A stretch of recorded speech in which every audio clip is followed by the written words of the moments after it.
दोस्तों आज की क्लास में हम डी फार्मा फर्स्ट ईयर का जो सब्जेक्ट सोशल फार्मेसी है उसके चैप्टर 4 को पढ़ेंगे। तो पहला टॉपिक क्या है? Introduction to microbiology. माइक्रोबायोलॉजी क्या होता है?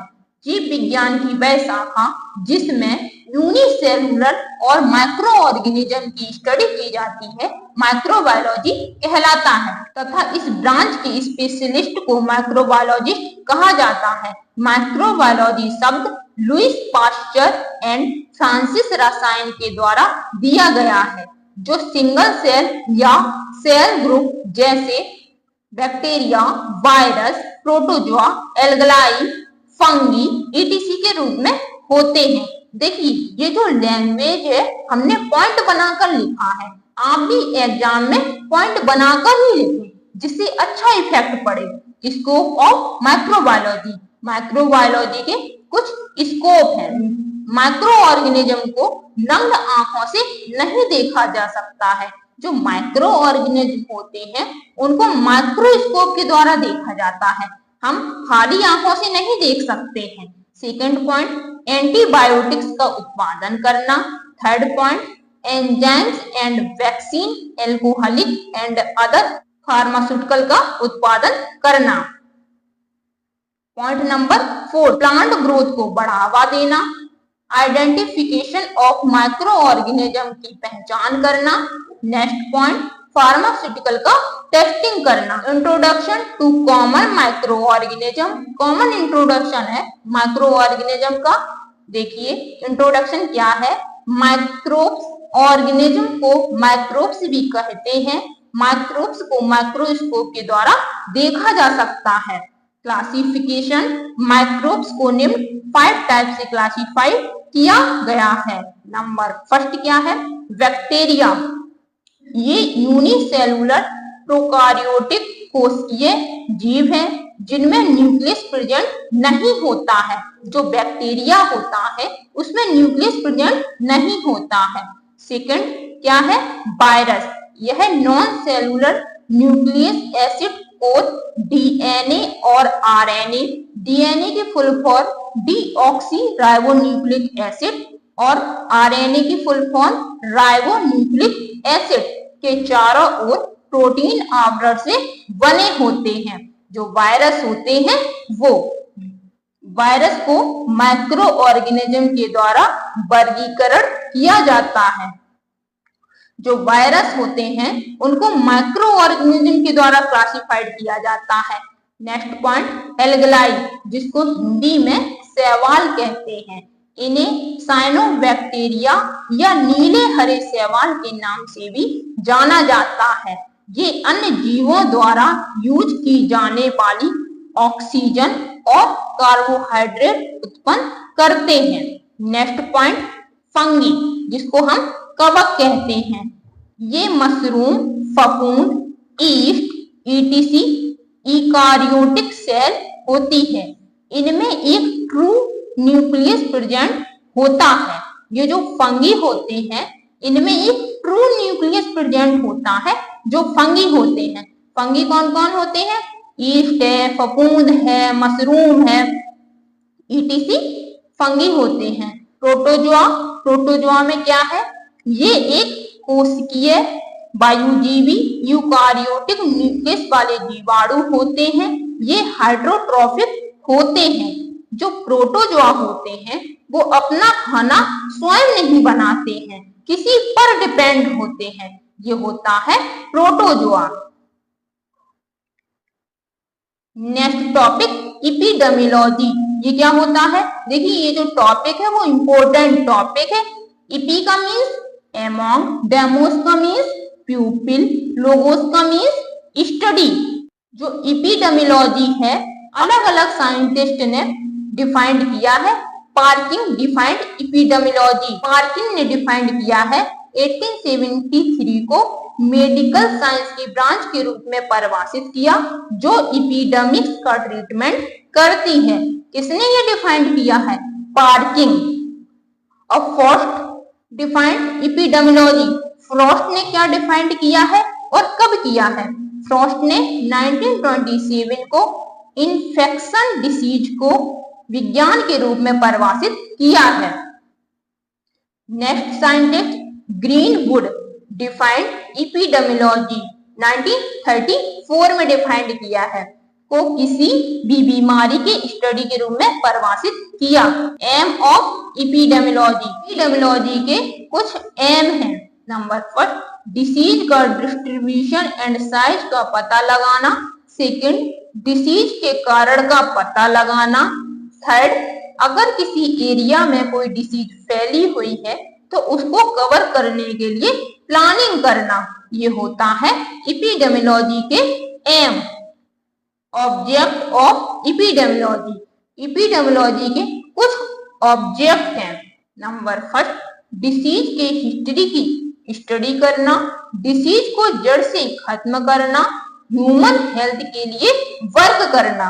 Application of epidemiology, number first, disease के केसेस क्या है यह पता करना। सेकंड पॉइंट, किसी कम्युनिटी में डिसीज का निदान करना। थर्ड पॉइंट, डिसीज के रोकथाम के उपाय को अप्लाई करना।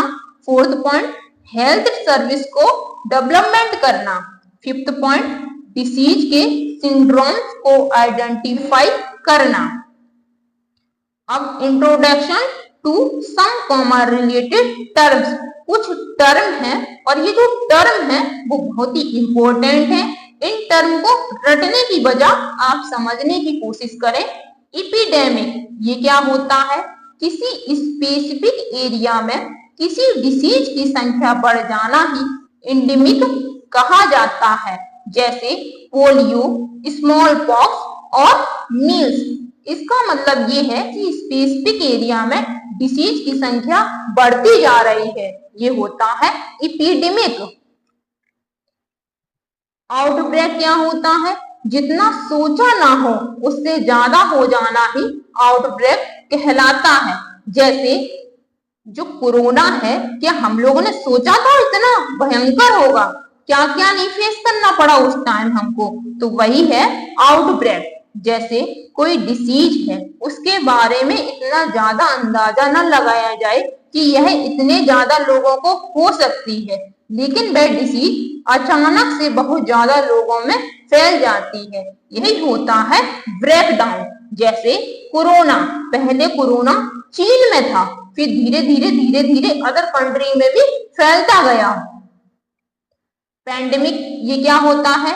किसी बीमारी का एक कंट्री से दूसरी कंट्री में फैल जाना ही पैंडेमिक कहलाता है। एग्जाम्पल कोविड-19, पहले कोविड कहाँ था? केवल चीन में, फिर उसके बाद अदर कंट्री में भी फैलता चला गया, यही होता है पैंडेमिक। एंडेमिक क्या होता है? यदि कोई डिसीज पर्टिकुलर जियोग्राफिक एरिया में पाई जाए और जो डिसीज है वह लगातार उसी एरिया में बार बार पाई जाए तो उसे एंडेमिक कहा जाता है। इसमें डिसीज धीरे धीरे फैलती है। जैसे कोई डिसीज है, किसी एक ही एरिया में है और वो उसी एरिया में रहे, यही होता है एंडेमिक, दूसरी जगह ना फैले, ये होता है endemic. Mode of transmission, mode of transmission क्या है?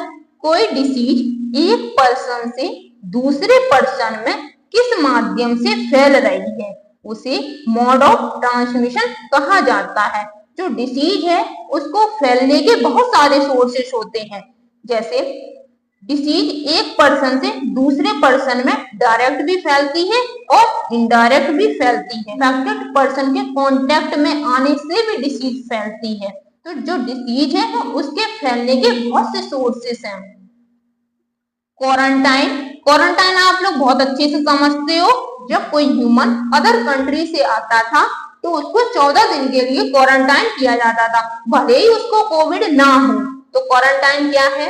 यह एक प्रकार की कंडीशन होती है जिसमें यदि पर्सन को डिसीज नहीं भी है और वह बीमारी वाली एरिया से आया हुआ है तो उसको कम से कम 14 दिनों के लिए सोसाइटी से अलग रखा जाता है, जिसको क्वारंटाइन कहा जाता है। भले ही उसको डिसीज नहीं है लेकिन वो अदर कंट्री से आया है तो उसको 14 दिन के लिए क्वारंटाइन किया जाता था।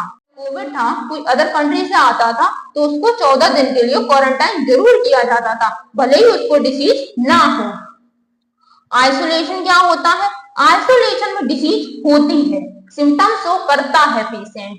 तो आइसोलेशन देखिए, यह वह कंडीशन होती है जिसमें पर्सन को डिसीज होती है और वह सिम्टम शो कर रहा होता है, तब उसे लोगों से अलग रखा जाता है, जिसे आइसोलेशन कहा जाता है। इंक्यूबेशन पीरियड क्या होता है?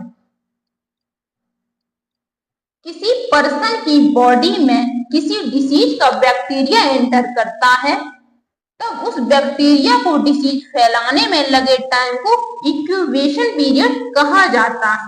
जैसे 2 बजे बैक्टीरिया बॉडी में एंटर किया, फिर डिसीज को फैलाने में लगे समय को इंक्यूबेशन पीरियड कहा जाता है।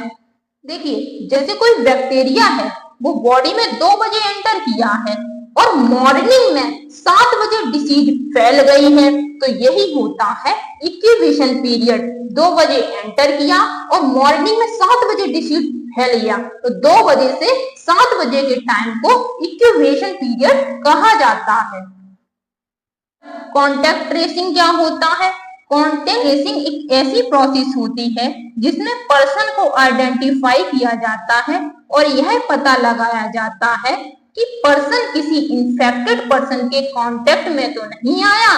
कॉन्टैक्ट ट्रेसिंग कहलाता है। कॉन्टैक्ट ट्रेसिंग से डिसीज को ज्यादा फैलने से रोका जा सकता है। देखिए, कॉन्टैक्ट ट्रेसिंग बहुत जरूरी है। कॉन्टैक्ट ट्रेसिंग से ये पता लगाया जाता है कि जो पर्सन है वो किसी के कॉन्टैक्ट से तो नहीं आया है। ये होता है कॉन्टैक्ट ट्रेसिंग। मॉर्बिडिटी क्या है? यदि कोई पर्सन किसी भी बीमारी से ग्रस्त है तो उसको मॉर्बिडिटी कहा जाता है। जैसे किसी भी पर्सन को कोरोना है तो वो कोरोना से ग्रस्त है, ये क्या हो गया? मॉर्बिडिटी। मॉर्टेलिटी क्या है? किसी भी पर्टिकुलर पॉपुलेशन में कितने लोगों की डेथ हुई है उसे मॉर्टेलिटी कहा जाता है। जैसे कोई पॉपुलेशन है, कोई पर्टिकुलर पॉपुलेशन, एक एरिया है जिसमें 1000 पर्सन रहते हैं, फॉर एग्जाम्पल 1000 पर्सन रहते हैं, उन 1000 पर्सन में से कितने पर्सन की डेथ हुई है ये फाइंड करना ही मॉर्टेलिटी कहलाता है। नेक्स्ट पार्ट नेक्स्ट वीडियो में आएगा।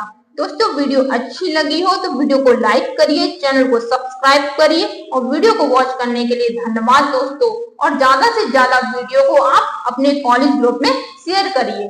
Thank you.